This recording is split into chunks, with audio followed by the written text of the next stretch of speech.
दिया है और ये 36 डिग्री दिया है, ठीक है, एक तरह से।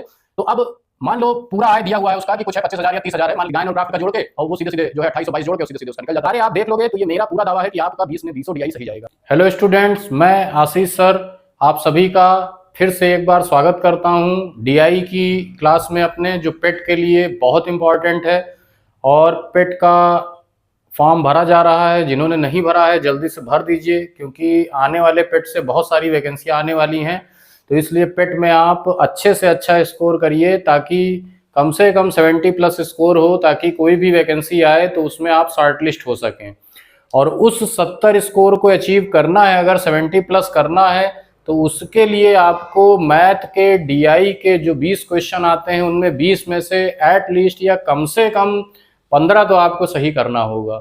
और ये जो हमारी सीरीज है डीआई फॉर पेट, इसके माध्यम से आप 20 के 20 सही कर सकते हो, अगर आपने सारे क्लासेस आपने इसके देखें, क्योंकि ये हम बेसिक से एडवांस की तरफ लेके चलेंगे। अभी शुरुआत ही हुई है, 2 या 3 क्लासेस हुई हैं, उनको भी आप देखो। जो नए लोग जुड़ रहे हो वो भी उस क्लास को देखो और अपने डीआई में 20 में 20 सही करो।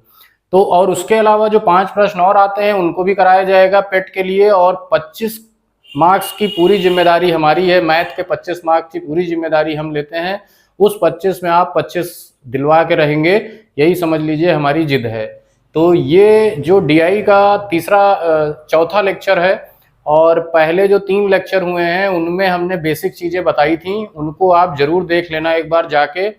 और सारे लेक्चर आप देख लोगे, 20 से 25 लेक्चर हम लेंगे, और इन 20 से 25 लेक्चर्स के माध्यम से आप डीआई में 25 के 25 20 के 20 कर सकते हो, और प्लस 5 जो अन्य क्वेश्चन हैं।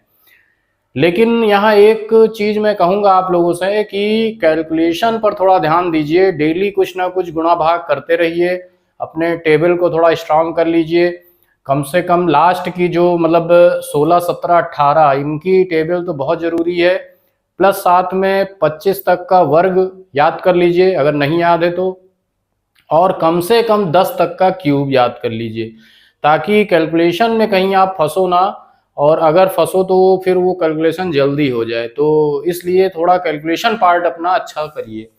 तो देखिए, आज हमने जैसा कि बोर्ड पर लिखा है डीआई फॉर पेट में पाई चार्ट, तो आज पाई चार्ट के बारे में थोड़ा हम बताएंगे। इसके पहले का जो क्लास हुआ था उसमें हमने टेबल के बारे में बताया था, और ये सब अभी हम बेसिक प्रश्न बता रहे हैं, अभी हम एडवांस प्रश्न बता ही नहीं रहे हैं। तो इसलिए जो लोगों का बहुत कमजोर है, बेसिक पाई चार्ट डीआई का ही कमजोर है, तो उनके लिए बहुत इंपॉर्टेंट है ये। तो जैसा कि दिखा हुआ है पाई चार्ट, तो पाई चार्ट का मतलब क्या होता है, इसको आइए थोड़ा सा समझते हैं कि आखिर पाई चार्ट मीन्स क्या होता है और इसके प्रश्न कैसे आते हैं। क्योंकि एक पाई चार्ट आपको जनरली मिल जाएगा डीआई के, जो है कुछ जितने डीआई के ग्राफ आने हैं उसमें से। तो देखिए, जैसे अगर हम बात करें तो ये एक सर्किल की तरह होता है, और इस सर्किल में आपको कई सारे पार्ट्स मिलेंगे। इस तरह से कई सारे पार्ट मिलेंगे, और हो सकता हो कई मदों में जो है बटा रहता है। अब 2 चीजें हैं इसमें, ये कोई भी आय या व्यय का ब्यौरा दिया जा सकता है। हो सकता हो एक व्यक्ति की आय का ब्यौरा हो, और अलग अलग जगहों पर खर्च का ये विवरण है, ठीक। यानी कि ये 1, 2, 3, 4, 5, 6, 7 भागों में बटा हुआ है, A B C D E F G में। और ये A B C D E F और जी, तो ये सारे खर्च के विवरण दिए रहते हैं। अब मान लीजिए अगर खर्च का विवरण या तो परसेंट में दिया होगा, ये चीजें या तो परसेंट में दी होंगी, और या फिर ये केंद्रीय कोण के रूप में दिया होता है कि इनके कोण के मान दिए रहते हैं, जैसे 72 डिग्री या फिर 36 डिग्री, या इसी तरीके से 18 डिग्री। जनरली 18 के गुणज में देता है। क्यों? क्योंकि 360 से डिविजिबल आराम से 18 से डिवाइड भी हो जाता है, या 72 है या 36 है, तो 360 डिग्री पूरा जो है केंद्रीय कोण होता है, तो इसको केंद्रीय कोण कहते हैं। तो अगर किसी पाई चार्ट का केंद्रीय कोण की बात हम करें, सेंटर पर जो कोण बनते हैं, तो केंद्रीय कोण की जो पूरी माप होती है वो 360 डिग्री होती है। अब बाई चांस मान लो कोई है, जैसे यही हमारा ये, अगर यहाँ पर मान लो ये इसको 18 डिग्री दिया है, ये चलिए मान लेते हैं ये 18 डिग्री दिया है और ये 36 डिग्री दिया है, ठीक है, एक तरह से। तो अब मान लो पूरा आय दिया हुआ है उसका कि कुछ है 25,000 या 30,000 है, मान के चलते हैं 60,000 है पूरी आय, एक तरह से 60,000 है। और ई का खर्च 18 डिग्री या 36 डिग्री दिया है। अब मान लो रुपए में पूछ ले अगर कि ई का खर्च कितना है, तो देखो सीधे सीधे 360 डिग्री पूरा होता है, तो हम सीधे सीधे 360 को कंपेयर करेंगे 60,000 से, क्योंकि पूरी आय 60,000 दिया हुआ है। तो यहां से अगर 1 डिग्री की बात करें तो ये 60,000 डिवाइडेड बाई 360 कर देंगे, ये 1 डिग्री की वैल्यू आ गई। अब चाहे तो अभी यहां डिवाइड कर लो, चाहे तो सीधे बाद में डिवाइड करो। अब 36 डिग्री का पूछा है, तो 36 डिग्री के लिए इसी चीज को, यानी कि जो हमने 60,000 था, इसको 36 से गुणा करेंगे और 360 से भाग कर देंगे, और ये देखिए ये कट गया, 36 से 36 कट गया, यानी 6,000 आ गया ई का खर्चा। वही 18 डिग्री का निकालना है तो उसी का और आधा कर दीजिए, 3,000 निकल जाएगा। तो ये केंद्रीय कोण का रहता है। अच्छा, इसी में अभी कह दे कि जैसे हमने 2 डिग्री दिए हैं, एक 18 दिया है, ये ई दिया है 36 डिग्री, और कहे कि एफ का खर्च ई के रिस्पेक्ट में कितना प्रतिशत कम है, या फिर उल्टा पूछ ले कि ई का खर्च एफ के रिस्पेक्ट में या एफ के सापेक्ष कितने प्रतिशत अधिक है। क्योंकि ध्यान से देखिए यहाँ ये ज्यादा है और ये कम है, तो यहाँ 2 चीज पूछ सकता है, या तो कहेगा एफ का खर्च ई के खर्च से कितने प्रतिशत कम है, या फिर बोलेगा ई का खर्च एफ के खर्च से कितने प्रतिशत अधिक है। अब अधिक कम निकालना है तो वही कॉन्सेप्ट जो हमने अभी इसके प्रीवियस क्लासेस में बताया था कि देख लो कितना कम है। तो पहले देखिए ये 18 है, ये 36 है, और अगर हम इसको इस तरह से कहें कि एफ ई से कितने प्रतिशत कम है, तो सीधे सीधे यहां आप निकालोगे कि ये 36 से 18 हो गया, यानी 18 कम है, और नीचे 36 से डिवाइड करोगे, गुणे 100 कर दोगे, ये परसेंट में बदल जाएगा, तो 18 दूना 36, और सीधे सीधे ये 50% आ जाएगा, तो 50% कम है। यही उल्टा पूछता ई एफ से कितने परसेंट अधिक है, तो सीधे सीधे यहां डबल हुआ है, 18 से 36 हुआ, यानी 18 बढ़ गया, तो 18 बटे 18 गुणे 100, यानी 100% अधिक है, सीधे सीधे 100% कहेंगे। यानी अगर इसी को हम ऐसे लिखें कि ई की तुलना करें अगर एफ से, तो ई एफ से कितने प्रतिशत अधिक है, अगर कहे कितने प्रतिशत अधिक बोले, तो यहां आपको 18 बटे 18 तक करना है और गुणे 100 कर देंगे, तो ये हमारा 100% आ जाएगा। ठीक है, तो कहने का मतलब है कि यही चीजें बेसिक चीजें हैं कि कभी किसी का किसी से कुछ प्रतिशत ज्यादा या कभी किसी का किसी से कुछ प्रतिशत कम के बारे में बता सकता है। अब अगर यही चीजें परसेंट में दी हैं तो वहां फिर 100% को पूरा मानेंगे, यानी कि अगर यही परसेंट में दिया होता तो वो जितना भी देगा उसको अभी हम एक डीआई करेंगे पाई चार्ट के माध्यम से। तो आप एक प्रश्न भी अभी करोगे, बेसिक सा प्रश्न करवाने जा रहे हैं, तो उसको ध्यान से देखिए। तो एक डीआई हम पाई चार्ट की आपको दिखाते हैं, जो प्रीवियस ईयर की है, जो है इस, ये देखिए आपके सामने स्क्रीन पर आ गया, और यहां देखिए 2 पाई चार्ट हैं। ठीक है, अब 2 पाई चार्ट हैं, तो ऊपर पढ़िए, देखिए विभिन्न व्यावसायिक पाठ्यक्रमों में विद्यार्थियों का विवरण, विद्यालय में कुल 3000 का विभिन्न व्यावसायिक पाठ्यक्रमों की प्रतिशतता दी गई है। यानी कहने का मतलब है कि 3000 कुल बच्चे हैं, यानी विभिन्न व्यावसायिक पाठ्यक्रमों में भर्ती विद्यार्थी 3000 हैं, और 1750 लड़कियों का ये अलग दिया है।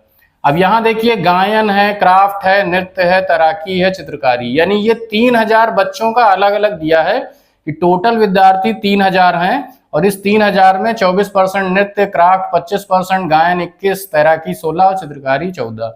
इस 3000 में 1750 लड़कियां हैं, तो ये लड़कियों का है और इनका भी परसेंटेज अलग से दिया हुआ है। अब इस तरह का एक डीआई आपको मान लीजिए मिल गया पाई चार्ट का। अब इस पर क्वेश्चन वही आएगा, कभी प्रतिशत का आएगा, या कभी अनुपात का आएगा, या कभी औसत का आएगा। और अभी तक हमने अनुपात और औसत के नहीं कराए हैं। इसके प्रीवियस वाली क्लास जो पड़ी हुई है उसको आप देखेंगे तो वहां भी प्रतिशत का ही हमने कराया था, और वो टेबल से कराया था, क्योंकि हमने एक दिन बताया था आपको कि टोटल 4 आएंगे डीआई और टेबल से संबंधित, 2 ग्राफ से होगा जीआई जिसको कहते हैं, या डेटा इंटरप्रिटेशन का 2 ग्राफ से संबंधित होगा, और एक में 5 प्रश्न आएगा और 2 टेबल से संबंधित होगा। तो हम लोग उसी तरीके से कराएंगे कि आपको एक एक चीज जो है पूरा अच्छे से जो है सॉल्व करा देंगे। अब यहाँ प्रश्न देखो अगर, तो देखिए पहला ये प्रश्न है और पूछा है कि विद्यालय में लड़कों का लगभग प्रतिशत कितना है। तो बहुत आसान प्रश्न है ये, तो खैर बहुत आसान है, इसमें तो ये भी नहीं पूछा है कि प्रतिशत अधिक या प्रतिशत ज्यादा निकालना है, क्योंकि यहाँ सिर्फ लड़कों का प्रतिशत पूछा है कि विद्यालय में लड़कों का प्रतिशत कितना है। यही क्वेश्चन थोड़ा टफ हो जाता अगर पूछ लेता कि लड़कियों की संख्या लड़कों का कितना प्रतिशत है या लड़कों का संख्या लड़कियों की कितनी प्रतिशत है, तो ये थोड़ा सा अलग कॉन्सेप्ट होता जिसको हम आगे अभी बताएंगे। तो यहां देखो 1750 लड़कियां हैं 3000 में, तो सबसे पहले लड़कों की संख्या निकाल लो। बहुत आसान है, लड़कों की जो संख्या होगी 3000 में से 1750 घटा दो। तो 3000 में से आप 1750 घटा दोगे तो सीधे सीधे कितना हो जाएगा, 1250 हो जाएगा, क्योंकि 3000 में से घटाओगे तो यहां जो है 1250। ठीक है, अब देखो ये है लड़कों की संख्या 1250 आ गई, तो ये संख्या में आया है, इसको पुनः प्रतिशत में बदलना है। तो एक कॉन्सेप्ट हमने पहले बताया था जब पहले प्रतिशत का एक दिन बेसिक पढ़ा रहे थे, तो जिसको परसेंट में बदलना है उसको ऊपर रखना है और टोटल संख्या को नीचे कर देना है। यानी कि इस 1250 को प्रतिशत में बदलना है तो 3000 नीचे कर दो और गुणे 100 कर दो, ये हमारा परसेंट में बदल गया। तो 1 2 3 3 जीरो कैंसिल, 125/3 यानी 3 चौके 12 और 3 एकम 3। ठीक है, तो लगभग वही 42% के करीब आ जाएगा, 41 पॉइंट समथिंग आया, जैसे 3 चौके 12 और यहाँ 5 आया तो 3 एकम 3 2 बचेगा, 41.66 आ जाएगा। अब चूंकि लगभग में पूरी संख्या दी है तो हम 42% मार देंगे, यानी कि पूरा आंकड़ा जो है 42% ले लेंगे। ठीक है, तो ये एक पहला क्वेश्चन था जो आपको बहुत आसान क्वेश्चन मिल गया, क्योंकि इसमें कोई ज्यादा परसेंटेज का हेर फेर उधर नहीं करना पड़ा। अब आइए अगला क्वेश्चन देखते हैं, इसी से संबंधित एक अगला प्रश्न भी है। इसमें देखिए पूछा है गायन तथा क्राफ्ट में कुल कितने लड़के भर्ती हुए। अब गायन तथा क्राफ्ट में कुल कितने लड़के भर्ती हुए समझ लीजिए, आपको इसको बताना है। ये थोड़ा सा प्रश्न टेढ़ा है क्योंकि यहां लड़कों का चार्ट दिया नहीं है, चार्ट दिया है लड़कियों का।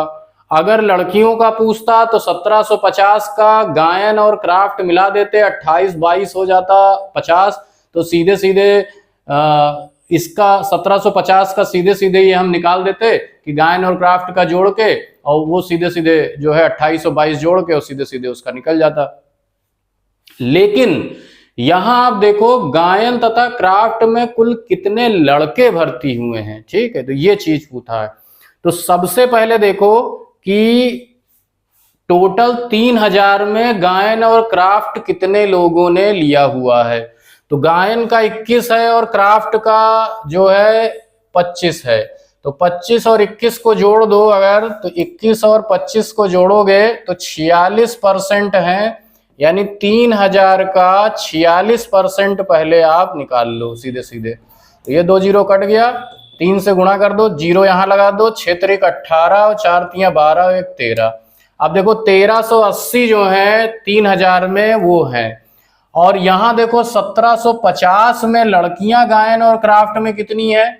तो अगर लड़कियों की संख्या निकालो, ये तो कुल हो गए, यानी कुल गायन में 1380, और लड़कियों की संख्या अगर देखोगे तो 1750 का इनको जोड़ दोगे तो ये 28% है और ये 22% है, यानी कि 50% हो जाएगा। 1750 का 50%, ये 50% कहां से आया, इनको ऐड किया तो ये 50% हो गया, यानी 28 और 22 का जोड़ 50%। तो अब देखिए ये 2 जीरो कट गया, 5 से गुणा करो, 5 25, और 5 सत्ते 35 और 2 37, 3 5 एकम 5 3 8, 875 आ गया ये। अब हमको लड़कों की संख्या चाहिए गायनक्राफ्ट में, तो 1380 कुल थे, उसमें से हमने 875 घटा दिया, सीधे सीधे 10 में से 5 गया 5, ये 0 और 5, 505 हमारा आंसर आ गया। तो इस तरह से आपको ये देखना है कि किस चीज को पूछा है और किस चीज को उसमें हमको निकालना है। तो यहाँ देखिए बच्चों, आपको हर चीज का पहले कॉन्सेप्ट सीखना है और गुणा भाग जरूर, अगर इनमें गलती हो गई तो फिर आंसर आपका नहीं आएगा, इसलिए गुणा भाग पर थोड़ा सा जो है पकड़ बनाइए, और गुणा भाग के अलावा थोड़ा बेसिक को अपने अच्छे करिए, परसेंटेज को समझिए। और ये सिर्फ डीआई में नहीं काम आएगा, अभी आप जो है सामान्य प्रश्न भी लगाओगे तो उसमें भी बहुत ज्यादा काम आएगा। तो ये हमने पाई चार्ट का आपको बेसिक चीज बताई थी, और ये दोनों क्वेश्चन परसेंट से रिलेटेड हैं इसमें पाई चार्ट में, अभी केंद्रीय कोण से रिलेटेड प्रश्न नहीं है। तो जो नेक्स्ट वीडियो होगा उसमें हम आपको पाई चार्ट का ही क्वेश्चन अभी करवाएंगे, और उसमें हम एक पाई चार्ट पूरा लेंगे और करीब 3 या 4 प्रश्न करवाएंगे जिसमें केंद्रीय कोण की माप दी रहेगी और उससे संबंधित करवाएंगे। तो नेक्स्ट वीडियो भी जरूर देखिए, और जितने भी आए डीआई के सारे आप देख लोगे तो ये मेरा पूरा दावा है कि आपका 20 में 20 डीआई सही जाएगा। थैंक यू वेरी मच, मिलते हैं नेक्स्ट वीडियो में।